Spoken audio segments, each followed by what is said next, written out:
दोस्तों वीडियो में आप सभी लोगों का स्वागत है। तो इस वीडियो के अंदर मैं आपको इंडियन नेवी की तरफ से एक नई वैकेंसी के बारे में बताने वाला हूं। वैकेंसी इस तरह से है कि आप सभी लोग इसमें आसानी से अप्लाई कर पाएंगे। ऐसा नहीं है कि इसमें कोई फिजिकल देखने को मिलेगा आपको या फिर कुछ एक्स्ट्रा क्वालिफिकेशन देखने को मिलेगी। अगर आपने सिंपल सी ग्रेजुएशन पूरी कर ली है तो आप इसमें आसानी से अप्लाई कर पाएंगे। कोई भी एक्स्ट्रा चीज़ों की इसमें ज़रूरत नहीं पड़ेगी। तो मैं आपको जानकारी इसमें पूरी की पूरी यहाँ पे वीडियो के अंदर बता देता हूँ, तो आप वीडियो को एकदम पूरा ध्यान से जरूर देखें। इसमें सबसे पहले यहाँ पे नाम लिख रखा है कि INCT 01/2023 यहाँ पे ये इसका नाम है। और आप यहाँ पे देख सकते हैं इसका पूरा नाम है कि Indian navy civilian entrance test, ये इसका यहाँ पे नाम है। अब इसमें कौन सी वैकेंसी यहाँ पे देखने को मिलेगी, तो इसमें पोस्ट के बारे में बताया है कि एक तो इसमें चार्जमैन होगा। चार्जमैन में आपको एक तो एम्यूनेशन वर्कशॉप, एक जो आपका फैक्ट्री का है वो चार्जमैन देखने को मिला। फिर इसमें सीनियर डॉटमैन है। डॉटमैन में कौन कौन सी है, इलेक्ट्रिकल हो गया, मैकेनिकल हो गया, कंस्ट्रक्शन हो गया, कार्टोग्राफिक हो गया और एनवायरनमेंट हो गया। तो ये इसमें आपको देखने को मिल रहा है। एक इसमें डॉटमैन ग्रेड सेकंड की भी यहाँ पे है।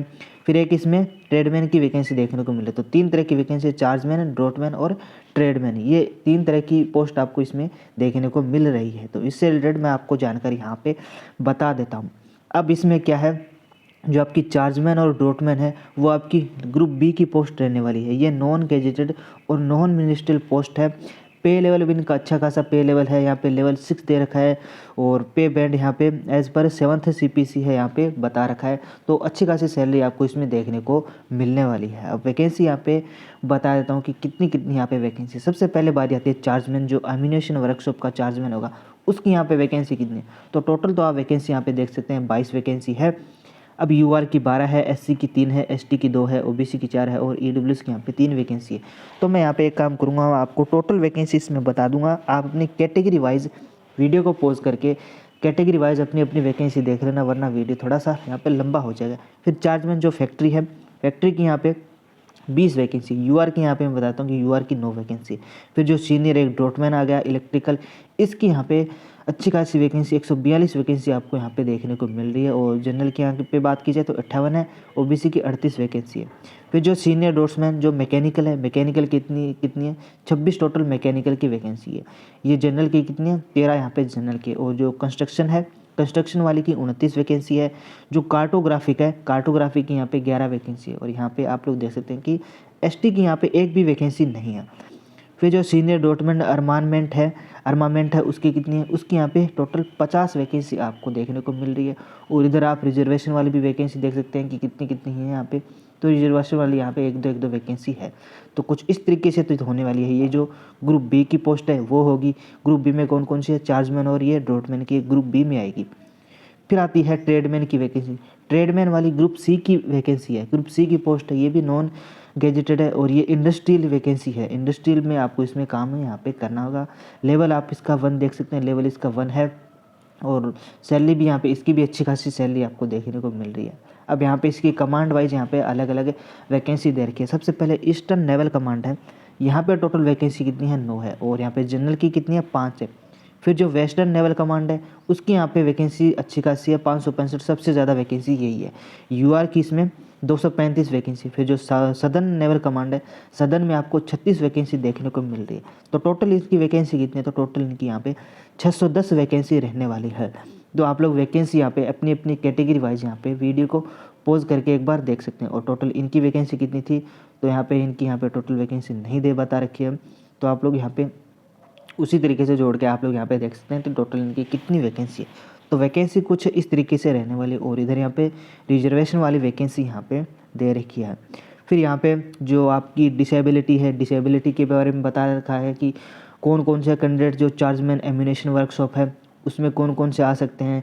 इसी तरीके से जो चार्जमैन फैक्ट्री उनमें कौन कौन से आ सकते हैं। तो डिसेबिलिटी वाले कैंडिडेट के लिए ये सारी की सारी चीज़ें यहाँ पे दे रखी है। तो अगर कोई भी कैटेगरी आप पे अप्लीकेबल है तो आप उस हिसाब से अपनी अपनी यहाँ पे चीज़ें देख सकते हैं। आप लोग यहाँ पे इन चीज़ों को पढ़ लेंगे, देख लेंगे। और नीचे यहाँ पे इसका जो एब्रीविएशन यूज्ड है वो भी आप लोग देख सकते हैं। जैसे UR का मतलब अनरिजर्व हो गया, SD का मतलब क्या है, स्पाइनल डेफॉर्मिटी एंड SI का मतलब क्या है, स्पाइनल इंजरी। इस तरीके से जो भी एब्रीविएशन ऊपर यूज़ हुआ है वो यहाँ पे देख सकते हैं हम। और रिजर्वेशन का भी यहाँ पे प्रावधान है। रिजर्वेशन वगैरह आप पे अगर अप्लीकेबल है तो आप उसका यहाँ पे आसानी से फ़ायदा ले सकते हैं। एक्स सर्विसमैन वाला कोटा भी यहाँ पे अवेलेबल है। अगर कोई कैंडिडेट से एक्स सर्विसमैन है तो उसको यहाँ पे थोड़ा सा ज़्यादा प्रीफर किया जाएगा कि अगर एक एक्स सर्विसमैन कैंडिडेट है, एक जनरल कैटेगरी का कैंडिडेट है, तो एक्स सर्विसमैन वालों को यहाँ पे थोड़ा सा ज़्यादा प्रीफर किया जाएगा। ये यहाँ पे बात है पहले ही सीधे सीधे बोल दी गई है। एज लिमिट यहाँ पे देख सकते हैं, तो एज लिमिट का सबसे बड़ा यहाँ पे इशू रहता है जो आपकी डिफेंस की वैकेंसी होता है, तो इसमें एज लिमिट यहाँ पे अच्छी खासी आसानी से आप इसमें अप्लाई कर पाएंगे। जो सबसे पहले आ गया अपना कौन सा चार्जमैन एम्यूनेशन वर्कशॉप है, इसके लिए एज कितनी होनी चाहिए 18 से 25। साथ में कौन सा फैक्ट्री, जो चार्जमैन है उसकी एज कितनी होनी चाहिए 18 से 25 के बीच होनी चाहिए। फिर जो डोट्समैन है, डोट्समैन की एज होनी चाहिए 18 से 27 के बीच में। जो ट्रेड्समैन है उसकी यहाँ पे 18 से 25 एज होनी चाहिए। तो आप इसमें आसानी से अप्लाई कर पाएंगे अगर आप 18 से 25 या 18 से 27 के बीच में है, तो कोई सी भी पोस्ट यहाँ पे आप भर सकते हैं। अब बारी आती है एजुकेशन क्वालिफिकेशन को लेकर, तो सबसे पहले बारी आती है अपने जो चार्जमैन है उसको लेके। तो चार्जमैन जो एम्यूनेशन वर्कशॉप है उसमें क्या रखा है, क्या कह रखा है कि आपके पास बैचलर डिग्री होनी चाहिए, साइंस की बैचलर डिग्री होनी चाहिए, आपने बीएससी कर रखी हो। बीएससी में कौन सा सब्जेक्ट, या तो फिजिक्स हो, केमिस्ट्री या मैथमेटिक्स, कोई एक सब्जेक्ट हो तो इसमें आप आ सकते हैं। अगर ये नहीं है, अगर आपने डिप्लोमा कर रखा है किसमें, केमिकल इंजीनियरिंग का डिप्लोमा है तो भी आप इसमें आ सकते हैं। फिर जो चार्जमैन फैक्ट्री है इसमें भी सेम ही है, बीएससी आपने कर रखी हो, फिजिक्स केमिस्ट्री या मैथमेटिक्स हो तो आप जा सकते हैं। और डिप्लोमा कौन सा हो सकता है, अगर ये चीज़ नहीं है तो आपने अगर डिप्लोमा है आपके पास इलेक्ट्रिकल, इलेक्ट्रॉनिक्स और मैकेनिकल या फिर कंप्यूटर इंजीनियरिंग में, तो आप ये वाली वैकेंसी भर सकते हैं। फिर जो सीनियर डोट्समैन है इलेक्ट्रिकल, इलेक्ट्रिकल में आपके पास क्या होना चाहिए, मैट्रिकुलेशन की आपके पास डिग्री होनी चाहिए, 10वीं पास आप होने चाहिए, और 2 साल का आपके पास डिप्लोमा या सर्टिफिकेट होना चाहिए डोट्समैनशिप का। डोट्समैनशिप का आपके पास 2 साल का जो डिप्लोमा सर्टिफिकेट है वो किसी भी इंडस्ट्रियल ट्रेनिंग इंस्टीट्यूट से अगर आपने प्राप्त किया है तो वो आपके पास होना चाहिए। और साथ ही यहाँ पे 3 साल का एक्सपीरियंस भी मांगा गया है। 3 साल का एक्सपीरियंस है किससे, किसी भी ड्राइंग और design office in the field of electrical and mechanical engineering. Electrical और मैकेनिकल इंजीनियरिंग में अगर आपके पास ड्राइंग और डिज़ाइन ऑफिस में अगर है डिप्लोमा, जो एक्सपीरियंस है वो 3 साल का है, तो आप ये वाली वैकेंसी भर सकते हैं। फिर ये डिज़ायरेबल है, ये अगर आपके पास नहीं है तो भी काम चल जाएगा, अगर है तो बढ़िया है। ऑटोकैड का अगर आपके पास सर्टिफिकेट है तो भी आप इसमें भर सकेंगे। बाकी ये डिज़ायरेबल है, ये ज़रूरी नहीं है कि आपके पास ये चीज़ें होनी चाहिए, अगर होता है तो बहुत बढ़िया है।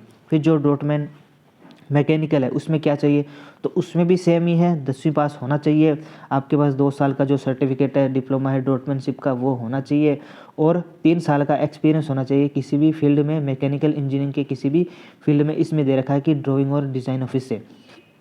वहीं इसमें ऑटोकैड के बारे में दे रखा है कि डिज़ायरेबल में ऑटोकैड का आपके पास सर्टिफिकेट है तो जा सकते हैं।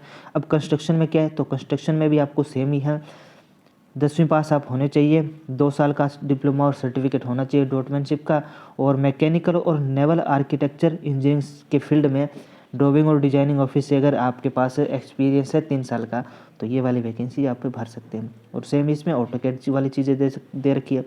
फिर जो आर्मामेंट है उसमें क्या है, तो आर्मामेंट में आप लोग देख सकते हैं सेम चीज़ें हैं, खाली यहाँ पे फ़र्क कौन सा है, 10th पास 2 साल का जो डिप्लोमा सर्टिफिकेट है वो हो आपके पास, और मैकेनिकल इंजीनियरिंग में 3 साल का एक्सपीरियंस अगर है तो आप इसमें भी आसानी से अप्लाई कर पाएंगे। तो जो भी कैटेगरी आप पे अप्लीकेबल है, जिस भी जो भी क्वालिफिकेशन आपके पास है तो आप उसमें ही आसानी से चले जाएंगे। अब एक आता है फिर जो अपना कार्टोग्राफी जो मैप वगैरह बनाता है वो कार्टोग्राफी में आता है। इसमें भी 10th पास होना चाहिए, 2 साल का डिप्लोमा सर्टिफिकेट होना चाहिए डॉटमैनशिप का, और 3 साल का आपका कार्टोग्राफी के अंदर 3 साल का एक्सपीरियंस है, तो आप ये वाली वैकेंसी भर सकेंगे।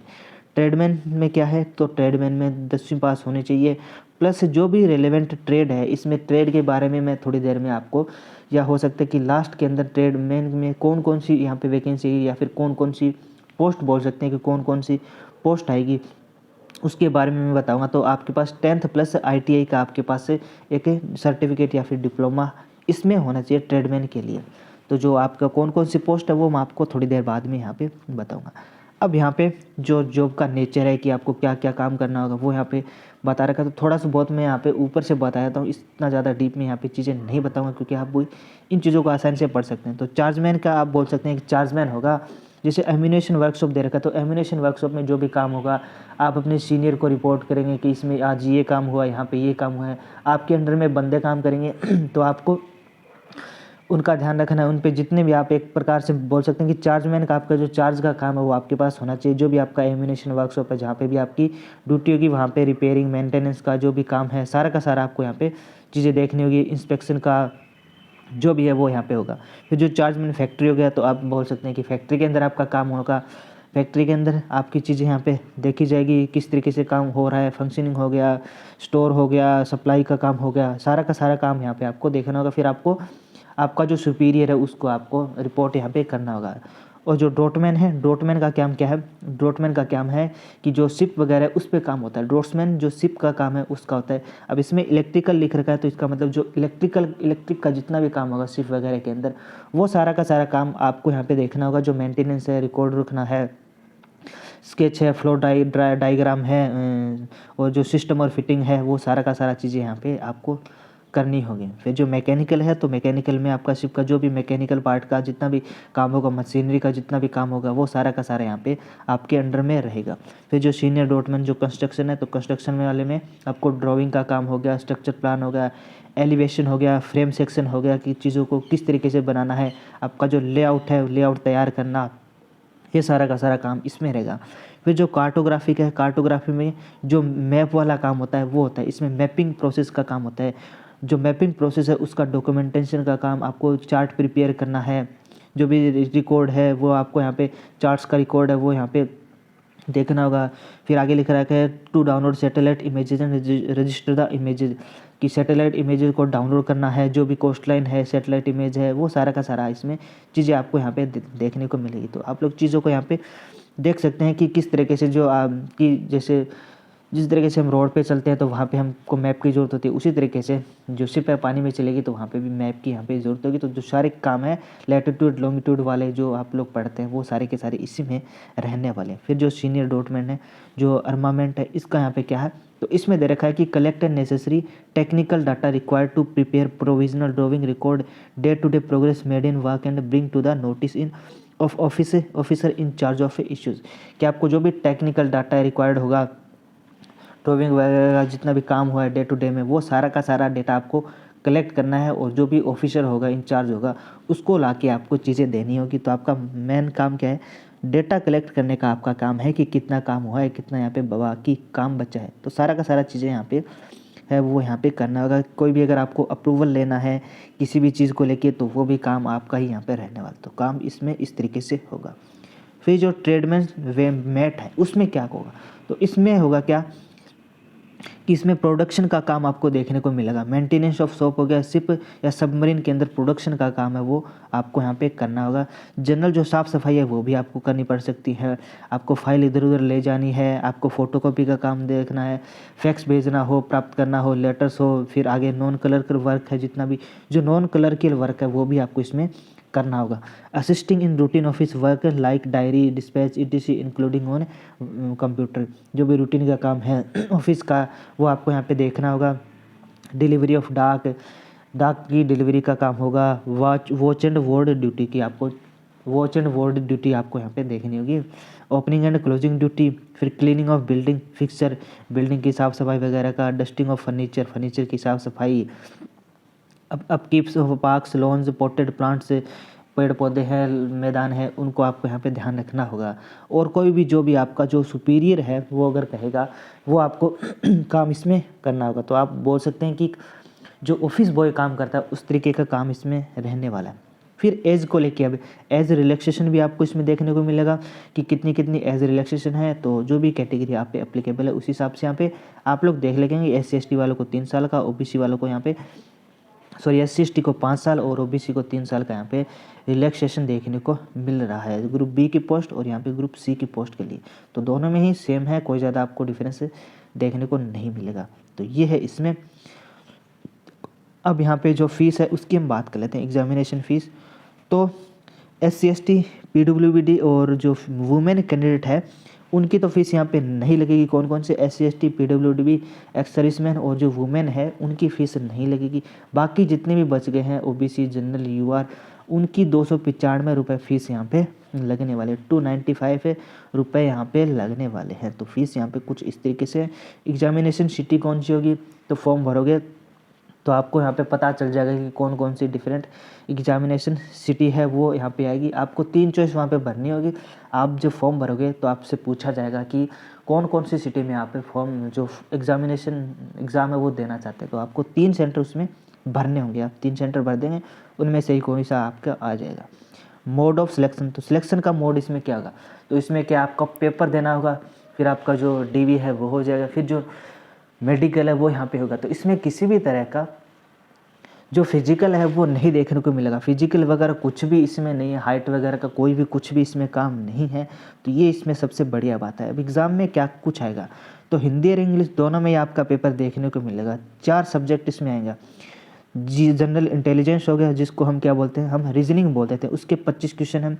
जनरल अवेयरनेस जीएस वाला हो गया, इसमें साइंस वगैरह सारा का सारा पोर्शन जीके वगैरह जितना है उसके भी 25 क्वेश्चन। क्वांटिटी एप्टीट्यूड मैथ्स आ गई, इसके भी 25 क्वेश्चन। जो इंग्लिश है उसके भी 25 क्वेश्चन। तो टोटल यहाँ पे कितने नंबर है, 100 ही क्वेश्चन, 100 ही नंबर का। हर एक क्वेश्चन 1 नंबर का है और पेपर आपका 1.5 घंटे का इसका पेपर आपका चलने वाला है। अब इसमें जो नेगेटिव मार्किंग है उससे रिलेटेड कोई भी जानकारी नहीं दी है कि इसमें नेगेटिव मार्किंग होगी या फिर नहीं होगी। अब जो सिलेबस है वो यहाँ पे दे रखा है। सबसे पहले ग्रुप बी की पोस्ट के लिए जो कौन सी थी, एक तो ड्रॉटमैन हो गया, एक जो चार्जमैन था वो ग्रुप बी में आया था। तो उसका यहाँ पे जो सिलेबस है वो दे रखा है।